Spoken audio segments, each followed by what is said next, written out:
Selamat datang di Kisah di Sebalik Suara. Segala kisah dan info yang dipaparkan di sini dikumpulkan dari berbagai-bagai sumber. Korang jangan lupa tekan subscribe dan tekan like di bawah tau. Terima kasih. Tahniah diucapkan kepada pasangan serasi pelakon Airil Zafril 30 tahun dan isterinya Wawa Zainal 28 yang akan menimang cahaya mata ketiga beberapa bulan sahaja lagi. Pasangan ini terpaksa menunggu hampir 4 tahun untuk mendapat anak lagi selepas dikurniakan 2 orang cahaya mata. Wawa Zainal kini sedang syarat mengandung dan usia kehamilannya sudah memasuki 7 bulan. Berikut merupakan perkongsian Airil di laman Instagramnya.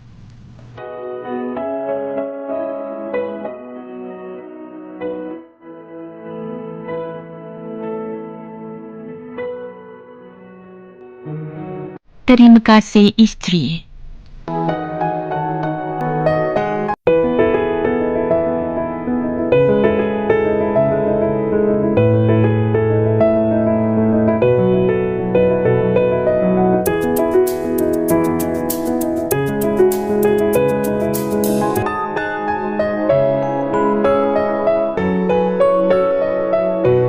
Ini pula kata-kata peminat dan netizen di ruangan komen Instagramnya.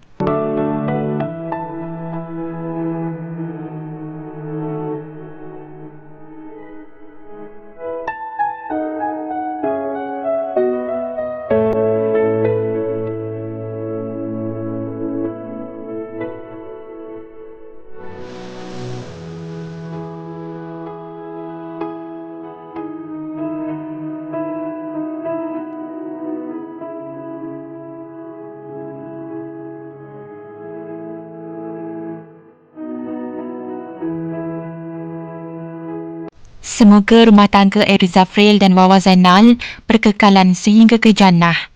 Amin.